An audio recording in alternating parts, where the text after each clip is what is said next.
Today we are reading Purple, Green, and Yellow, written by Robert Munsch. Bridget went to her mother and said, "I need some coloring markers. All my friends have coloring markers. They draw wonderful pictures. Mommy, I need coloring markers." "Oh, no," said her mother. "I've heard about those coloring markers. Kids draw on the walls, they draw on the floors, they draw on themselves. You cannot have any of those coloring markers." "Well," said Bridget, "there are these new coloring markers. They wash off with just water. I can't get into any trouble with those. Get me some of those." "Well," said her mother, "all right." So her mother went out and got Bridget 500 washable coloring markers. Bridget went up to her room and she drew wonderful pictures. She drew lemons that were yellower than lemons, roses that were redder than roses, and oranges that were oranger than oranges. Her mother was amazed. She said, "Wow, my kid is an artist." But after a week, Bridget got bored. She went to her mother and said, "Mom, did I draw on the walls?" "No," said her mother. "Did I draw on the floors?" "No," said her mother. "Did I draw on myself?" "Nope," said her mother. "Well," said Bridget, "I didn't get into any trouble and I need some new coloring markers. All my friends have them. Mommy, there are coloring markers that smell. They have ones that smell like roses and lemons and oranges and even ones that smell like cow plops. Mom, they have coloring markers that smell like anything you want them to. I need these coloring markers." Her mother went out and bought her 500 coloring markers that smelled. Then Bridget went upstairs and she drew pictures. She drew lemons that smelled like lemons, roses that smelled like roses, oranges that smelled like oranges, and cow plops that smelled like cow plops. Her mother said, "Wow, my kid is an artist." But after a week, Bridget got bored. She said, "Mom, did I draw on the floor?" "No," said her mother. "Did I draw on the walls?" "No," said her mother. "Did I draw on myself?" "No," said her mother. "Well," said Bridget, "I need some new coloring markers. These are the best kind of all. All my friends have them. They are the super duper never come off until you're dead and maybe even later than that markers. Mom, I need them." So her mother went out and bought her 500 super duper never come off until you're dead and maybe even later than that coloring markers. Bridget took them and she drew pictures for 3 weeks. She drew lemons that looked better than lemons, roses that looked better than roses, and oranges that looked better than oranges, and sets that looked better than sunsets.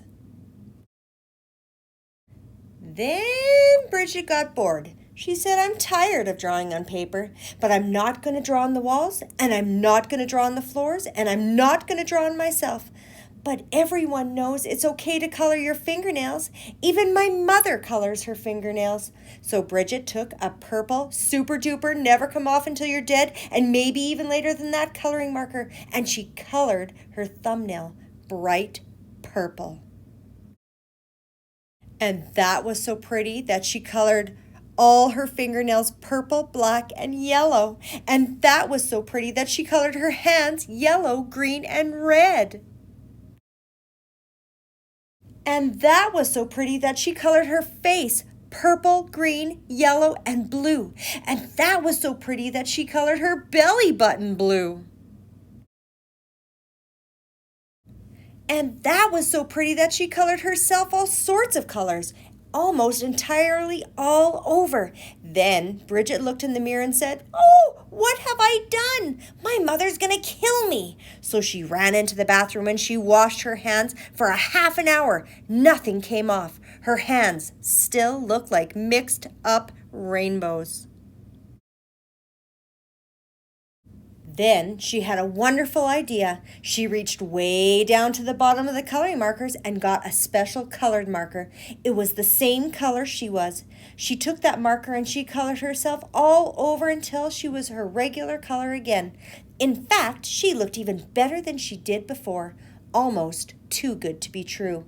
She went downstairs and her mother said, "Why, Bridget, you're looking really good today." "Right," said Bridget. Then her mother said, "It's time to wash your hands for dinner." But Bridget was afraid that the special color would not stick to the color underneath, so she said, "I already washed my hands." But her mother smelled her hands and said, "Aha! No soap." She took Bridget into the bathroom and washed her hands and her face. All the special markers came off and Bridget looked like a mixed-up rainbow. "Oh no," said her mother. "Bridget, did you wash your hands with the coloring markers that wash off?" "Nope," said her mother. "Did you wash the ones with the coloring markers that smell?" "Nope," said her mother. "Did you use the super duper never come off until you're dead and maybe even later than that coloring markers?" "Yes." "Yikes!" yelled her mother. She called the doctor and said, "Help, help! My daughter has colored herself with the super duper never come off until you're dead and maybe even later than that coloring markers." "Oh dear," said the doctor. "Sometimes they never come off." The doctor came over and gave Bridget a large orange pill, said, "Take this pill, wait 5 minutes, and then take a bath." So Bridget took the pill, she waited 5 minutes, and jumped into the bathtub. Her mother stood outside the door and yelled, "Is it working? Is it working?" "Yes," said Bridget, "everything is coming off." And Bridget was right. Everything did come off. When Bridget walked out of the bathroom, she was invisible. "Oh no," said her mother. "You can't go to school if you're invisible. You can't go to university if you're invisible. You will never get a job if you're invisible. Bridget, you've wrecked your life." "Don't worry," said Bridget. She ran into her room, got the special coloring marker, and colored herself entirely all over until you couldn't tell the difference. In fact, she looked better than she did before, almost too good to be true. But her mother said, "Bridget, you can't go through life like that. You're just a picture. Everyone will know something is wrong." "No, they won't," said Bridget. "Yes, they will," said her mother. "No, they won't," said Bridget. "I've colored Daddy while he was taking a nap, and you haven't noticed anything yet." "Good heavens!" yelled her mother, and she ran into the living room and looked at Daddy. He looked even better than he did before, almost too good to be true. "Doesn't he look great?" said Bridget. "I couldn't even tell the difference," said her mother. "Right," said Bridget, "and neither will he. As long as he doesn't get wet."